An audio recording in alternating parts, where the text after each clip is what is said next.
ज्या दिवशी भगवान गणेश आपल्या भक्तांच्या सर्व विघ्नांचा नाश करतात आणि जीवनात मंगल मार्ग दाखवतात, तो दिवस म्हणजे संकष्ट चतुर्थी. मित्रांनो, संकष्ट चतुर्थी निमित्त आज आपण अशी कथा बघणार आहोत की एकदा असं काही घडलं होतं की तुळशी मातेनेच भगवान गणेशाला शाप दिला. होय मित्रांनो, तीच तुळशी जी प्रत्येक घरात पूजली जाते, तीच तुळशी मातेनं गणेशावर क्रोध केला आणि मग गणेशानेही तिला प्रत्युत्तरात शाप दिला. तुळशी मातेने गणेशाला शाप दिला आणि क्रोधाने भगवान गणेशाने सुद्धा तुळशी मातेला शाप दिला. तर या घटनेमागचं काय कारण होतं, कोणता दिव्य संदेश दडलेला आहे या कारणामागे, आणि का आजही गणेश पूजेत तुळशीचा वापर निषिद्ध मानला आहे, चला या संकष्टीच्या शुभ प्रसंगी जाणून घेऊया. श्री गणेश पुराणातील वर्णिलेली तुळशी आणि गणेश यांची अद्भुत कथा, जी शिकवते की भक्तीमध्येही विवेक आणि संयम आवश्यक आहे. या व्हिडिओला सुरुवात करण्यापूर्वी मित्रांनो, तुम्हाला छोटीशी विनंती आहे, हा व्हिडिओ शेवटपर्यंत नक्की बघा, कारण या व्हिडिओमध्ये श्री गणेश पुराण या ग्रंथातील ही कथा वर्णन करण्यात आली आहे. ही पुण्य कथा श्रवणाने गणपती बाप्पाची कृपा तुमच्यावर अखंड राहील. कृपया या कथेचा अनादर करू नका आणि सोबतच या चॅनलवर कोणी नवीन असाल तर चॅनलला सबस्क्राईब करा, या व्हिडिओला लाईक करा आणि ही कथा जर तुम्हाला मनाभावातून आवडली असेल तर या कथेला जास्तीत जास्त लोकांपर्यंत शेअर करा. तर मित्रांनो, आशा करते ही कथा तुम्हाला नक्की आवडेल. जर ही कथा तुम्हाला आवडली तर कमेंटमध्ये गणपती बाप्पा मोरया लिहायला विसरू नका. चला तर या व्हिडिओला सुरुवात करूया. एकदा श्री नारायण म्हणाले, हे नारद, मी तुम्हाला एकदंत गणेशाची कथा सांगितली आहे. आता जर तुम्हाला अधिक ऐकायचे असेल तर ते मला सांगा. नारदाने विनंती केली, हे प्रभू, तुम्ही खरोखरच एक अद्वितीय कथा सांगितली आहे. केवळ तुम्हीच भगवान गणेशाच्या अशा गुप्त कथा सांगण्यास सक्षम आहात. हे प्रभू, इतक्या कथा ऐकून मी अजूनही समाधानी झालो नाही. म्हणून जर तुम्हाला श्री गणेशाच्या संबंधित इतर काही कथा माहीत असतील तर कृपया मला सांगा. त्यावर भगवान नारायण म्हणाले, धन्य आहेस नारद, तुमचे मन गणेशाच्या पवित्र कथामध्ये मग्न आहे. जर तुम्ही आग्रह धरला तर मी तुम्हाला त्यांची पवित्र कथा नक्की सांगेन. सूत म्हणाले, हे शौनक, नारदांचा आग्रह पाहून भगवान नारायण म्हणाले, नारद, मी तुम्हाला ब्रह्मकल्पादरम्यान घडलेल्या गणेश बद्दलच्या आणखी एक किस्सा सांगतो. एकदा गणेश गंगेच्या पवित्र तीरावर तपश्चर्या करत होते. त्यांचे डोळे अर्धवट बंद होते आणि त्यांचे मन भगवान हरीवर केंद्रित होते. ते नेहमी त्यांच्या कमळाच्या चरणाचे ध्यान करत असत. त्यावेळी तो एका रत्नजडित सिंहासनावर विराजमान होता. त्याचे संपूर्ण शरीर चंदनाच्या लाकडाच्या लेपाने सजवले होते. त्याच्या गळ्यात सोन्याचे आणि मौल्यवान रत्नाचे असंख्य हार होते. तसेच पारिजात फुले त्याला वाहिलेली होती. त्याच्या कमरेभोवती उत्कृष्ट मऊपणाचा पिवळा रेशमी झगा गुंडाळलेला होता. त्याचे हात सोन्याच्या दागिन्यांनी सजवलेले होते. डोक्यावर तेजस्वी मुकुट होता आणि कानात कानातले होते. त्याचा चेहरा तेजस्वी होता, लाखो सूर्याच्या तेजाला लाजवत होता. त्याचे सुंदर सोंडेचे आणि विद्युत पांढरे दात देखील असाधारण वैभवाचे स्रोत होते. अशा प्रकारे अद्भुत आणि दिव्य सौंदर्याची मूर्त स्वरूप असलेले श्री गणेश प्रकट झाले. जणू काही झोप घेत होते आणि अंशतः जागे होते, तरीही ते पूर्णपणे भव्य होते.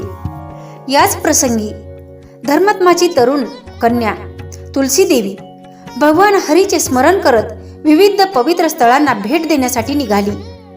विविध स्थळांना भेट दिल्यानंतर ती गंगेच्या काठावर पोहोचली. तिथे पार्वतीचा मुलगा एकदंत भगवान श्रीकृष्णाच्या चरणी ध्यानात मग्न होता.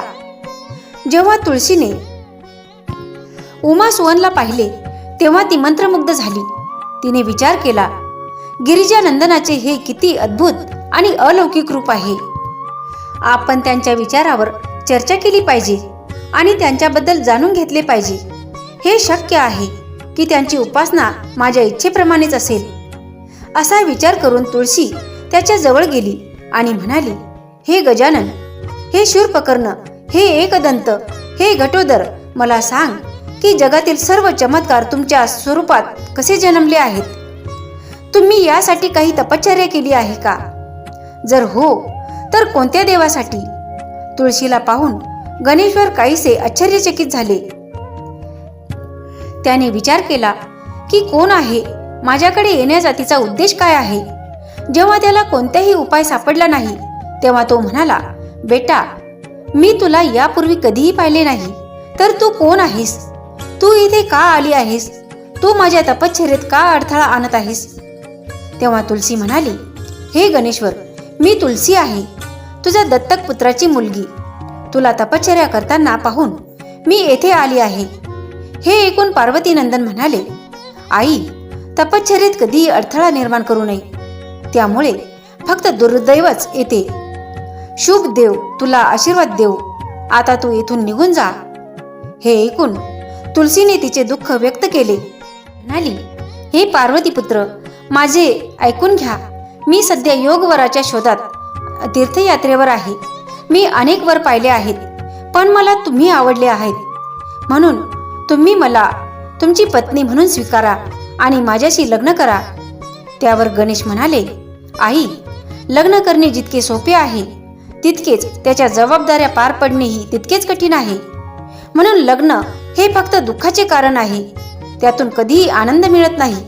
वासना ही विवाहातील प्रमुख शक्ती आहे, जी तत्वज्ञानाचा नाश करते आणि सर्व प्रकारच्या शंकांना जन्म देते.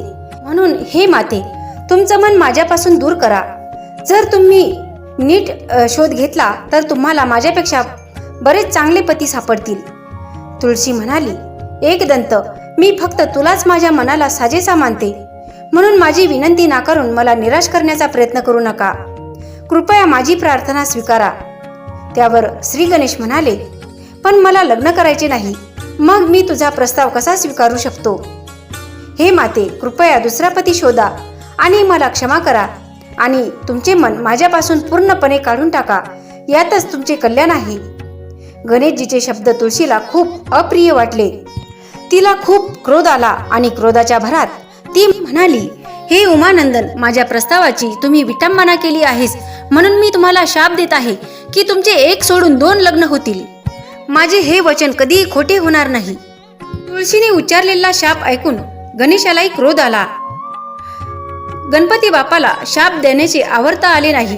तो लगेच म्हणाला, देवी, तू मला व्यर्थ शाप दिला आहेस, म्हणून मी असे म्हणतो की तुला मिळणारा पती राक्षस असेल आणि त्यानंतर महापुरुषांच्या शापामुळे तुला झाड व्हावे लागेल. शाप ऐकून तुळशी घाबरली.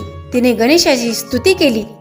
हे गणांचा राजा, हे एकदंत, हे हेरंब, माझ्यावर दया करा, माझे पाप क्षमा करा आणि माझ्याकडे दयाळूपणाने पहा.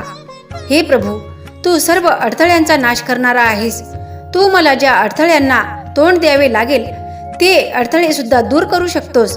हे दुःखांचा नाश करणारा, सर्व दुःख दूर कर. तुळशीची विनंती ऐकून गणपती बाप्पा प्रसन्न झाले. त्याने तिला आश्वासन दिले, देवी, तू दिव्य जगातील सर्व फुलांचे सार होशील आणि तुला कलांशी येथील भगवान नारायणाचे प्रिय होण्याचे सौभाग्यही मिळेल.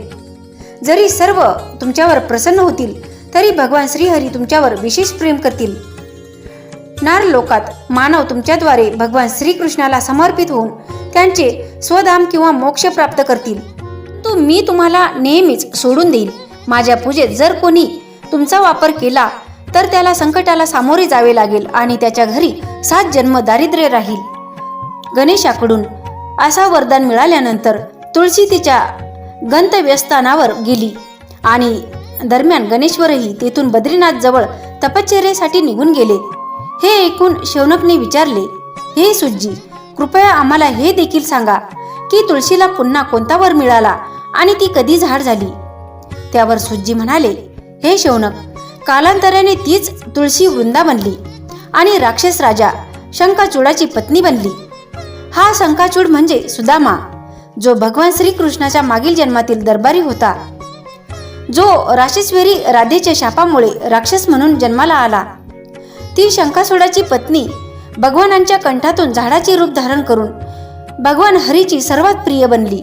हे शौनकजी, आणि तुळसी मातेचाही गणेशाला दिलेला शाप खाली गेला नाही, तर गणेशाचे सुद्धा 2 विवाह झाले, एक रिद्धी सोबत आणि दुसरा सिद्धी सोबत. तर मित्रांनो, ही कथा फक्त शापाची नाही तर भक्तीचा आणि विवेकाचा संगम आहे. तुळशी मातेचा मोह शापात बदलला, पण तिच्या पवित्रतेमुळेच तिला शेवटी विष्णूचे चरण लाभले आणि गणेश भगवान ज्यांनी तिला शाप दिला त्यांनीच तिला अमरत्व दिले. या संकष्ट चतुर्थीच्या दिवशी आपण सगळ्यांनी मनोभावे गणेशाचं नामस्मरण करावं आणि तुळशी समोर दीप लावून भक्तीचा संकल्प करावा. जय गणेश देवा, जय तुळशी माता. संकष्ट चतुर्थीच्या या शुभ प्रसंगी गणेश भगवान तुमचं सर्व विघ्न दूर करो, तुमच्या आयुष्यात सुख प्रदान करो आणि तुमचं आयुष्य मंगलतेनं फुलो.